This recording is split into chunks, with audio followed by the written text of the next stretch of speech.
हमारे भारतीय कानून में प्रावधानों में समय समय पर बदलाव लाए जाते रहे हैं।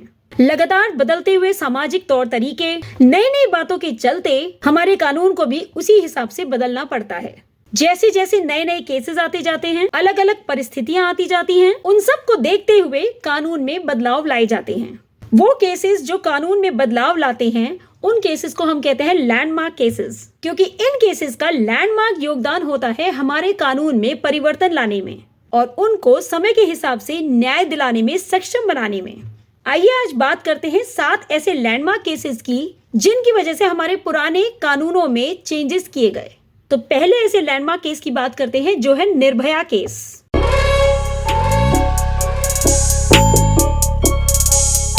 इस केस की वजह से जुवेनाइल जस्टिस एक्ट 2000 में चेंज लाया गया।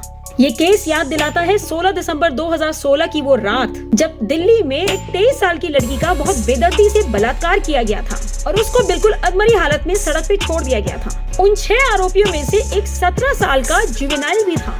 अरेस्ट के बाद सभी आरोपियों को 10 साल के लिए जेल में डाल दिया गया था, लेकिन उस 17 साल के जुवेनाइल को भेज दिया गया था एक करेक्शन फैसिलिटी में सिर्फ 3 साल के लिए। मामले की गंभीरता को देखते हुए उन आरोपियों को फांसी की सजा सुनाई गई, लेकिन ये जुवेनाइल जो था उसे मौत की सजा नहीं दी गई, जिस पर देश भर में काफी रोष प्रकट किया गया और इसी बात पर चेंज किया गया जुवेनाइल जस्टिस एक्ट 2000, जिसमें एक एडल्ट की एज बार को कम कर दिया गया 18 साल के बदले 16 साल पे। और क्यों ना हो, जो इस तरह का घिनौना काम कर सकता है वो जुवेनाइल कैसा। अब बात करते हैं दूसरे केस की। ये केस है शाहबानो बेगम वर्सेस मोहम्मद अहमद खान का।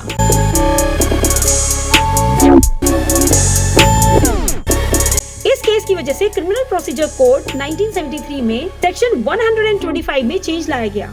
शाहबानो बेगम जो 5 बच्चों की मां थी और जिनकी एज 62 इयर्स थी, उनको उनके हस्बैंड ने डिवोर्स दे दिया था। ये बात है 1978 की। तो शाहबानो बेगम गई कोर्ट में, जहां पर उन्होंने डिमांड करी मेंटेनेंस की उनके हस्बैंड से जिन्होंने उसको डिवोर्स दिया था। वो एलिमनी की मांग कर रही थी, जो कि इस्लामिक सिस्टम में था ही नहीं। यहाँ तक कि गवर्नमेंट ने भी उनके हस्बैंड की ही साइड ली थी।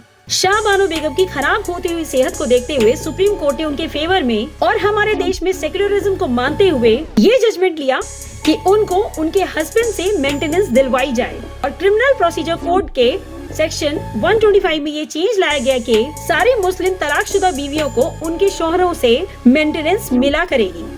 अब बात करते हैं तीसरे केस की, KM Nanavati versus state of Maharashtra की।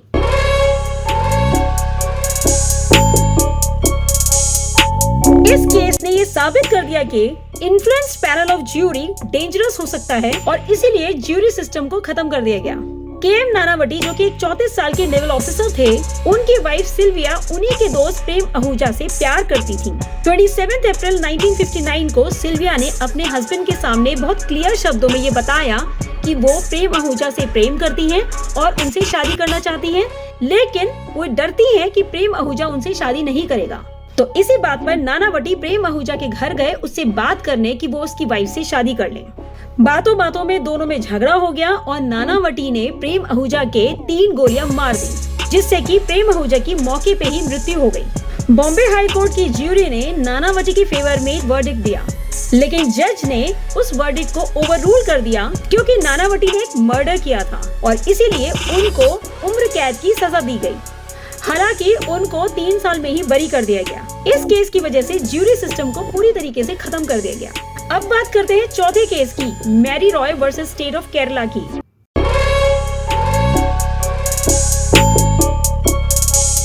इस केस की वजह से इंडियन सक्सेशन एक्ट 1925 को अप्लाई किया गया कोची और त्रावणकोर के क्रिश्चियंस पर भी, जहां पर बेटियों को बराबरी का दर्जा दिया गया।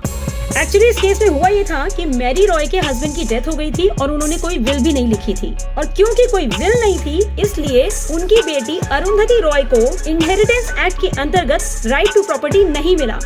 त्रावणकोर क्रिश्चियन सक्सेशन एक्ट 1092 के अंतर्गत ये रूल था कि अगर किसी की मृत्यु हो जाती है और उसने कोई विल भी नहीं लिखी होती है तो उसकी बेटी को उसकी प्रॉपर्टी पे कोई राइट नहीं होगा। और इसलिए उसके बेटे को ही सारी प्रॉपर्टी मिलेगी। मैरी रॉय ने इस बात के अगेंस्ट पूरी कानूनी लड़ाई लड़ी और आर्टिकल 14 को इन्वोक किया ये कह के कि उनकी बेटी का भी प्रॉपर्टी पे पूरा हक है। उनका कहना था कि सारी सीरियन क्रिश्चियन औरतों को प्रॉपर्टी में बराबरी का हक मिलना चाहिए। फाइनली सुप्रीम कोर्ट ने उनके फेवर में ये जजमेंट दिया कि इंडियन सक्सेशन एक्ट 1925 कोचीन के क्रिश्चियंस पे भी अप्लाई होएगा, जिसका मतलब है कि बेटियां भी उतनी ही एंटाइटल्ड होंगी पिता की प्रॉपर्टी के लिए जितना कि बेटे, इन केस पिता की मृत्यु हो जाती है बिना कोई विल लिखे। अब बात करते हैं 5वें केस की, Vishakha versus state of Rajasthan की।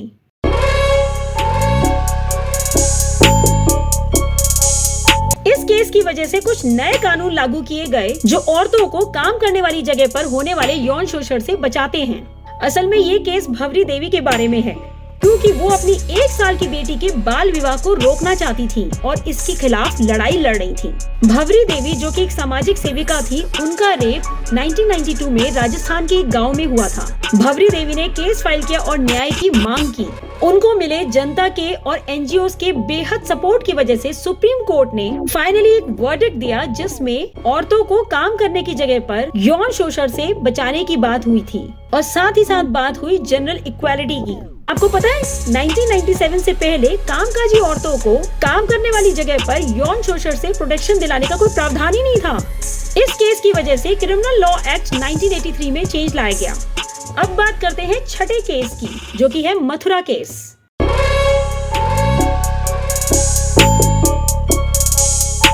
एक्चुअली केस 1972 का है, जिसमें एक नाबालिग ट्राइबल लड़की जिसका नाम मथुरा था, उसको 26 मार्च की रात को पुलिस स्टेशन बुलाया गया, जहां पर एक पुलिस ऑफिसर ने उसका रेप किया और उसे छोड़ दिया। मथुरा ने उसके अगेंस्ट एक केस फाइल करने की सोची और केस किया भी, और कमाल की बात यह है कि सुप्रीम कोर्ट ने उस पुलिस ऑफिसर के फेवर में जजमेंट दिया। सुप्रीम कोर्ट का ये कहना था कि मथुरा के शरीर पर हाथापाई के कोई निशान नहीं थे और उसने किसी को मदद के लिए बुलाया भी नहीं था, तो ये रेप था ही नहीं, क्योंकि ये सब कुछ उसकी सहमति से हुआ था। लेकिन आप तो जानते ही हैं कि जब जनता का गुस्सा बरसता है तो बड़े बड़े जजमेंट्स भी फेल हो जाते हैं, बदल दिए जाते हैं, और यही हुआ इस केस में भी। क्रिमिनल लॉ एक्ट 1983 को बदल दिया गया और ये रूल बना कि कस्टोडियल रेप यानी कि पुलिस हिरासत में किया गया रेप एक दंडनीय अपराध है। अब बात करते हैं 7वें केस की, Rajagopal versus state of Tamil Nadu की।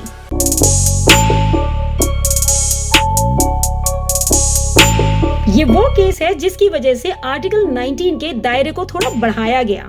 ये राइट था right to freedom of speech and expression, जो कि 6 फंडामेंटल राइट्स में से एक है। ये केस है 1994 का, जब एक कैदी जिस पर मर्डर का चार्ज लगा हुआ था, उसने एक ऑटोबायोग्राफी लिखी जिसको छपवाने के लिए वो एक पब्लिशिंग हाउस गया, जहाँ मेड्रॉस की एक वीकली मैगजीन छपा करती थी। वो चाहता था कि उसकी ये ऑटोबायोग्राफी भी उस मैगजीन में छपे।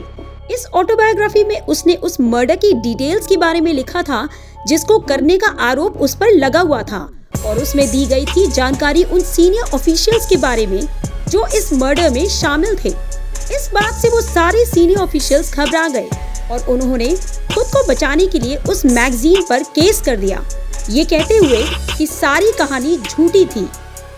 लेकिन सुप्रीम कोर्ट ने उस पब्लिशिंग हाउस के फेवर में जजमेंट दिया और ये कहा कि पब्लिक ऑफिशियल्स उस मैगजीन एजेंसी को तभी स्यू कर सकते हैं जब ये स्टोरी अनट्रू हो, यानी कि गलत साबित हो जाए। इस केस ने फ्रीडम ऑफ एक्सप्रेशन को और मजबूत किया और ये कहा कि चाहे कोई भी हो, हर एक इंसान को अपने आप को एक्सप्रेस करने का पूरा हक है। तो ये थे कुछ लैंडमार्क केसेस जिनकी वजह से हमारे कानून में मेजर बदलाव लाए गए। अपने आने वाले वीडियोस में मैं कुछ और लैंडमार्क केसेस की बात करूंगी। तब तक आप बने रहिए मेरे चैनल पर, और अगर आपने अभी तक मेरे चैनल को सब्सक्राइब ही नहीं किया है तो प्लीज सब्सक्राइब करें मेरे चैनल को, जिसका नाम है नॉलेज विद शैब्स।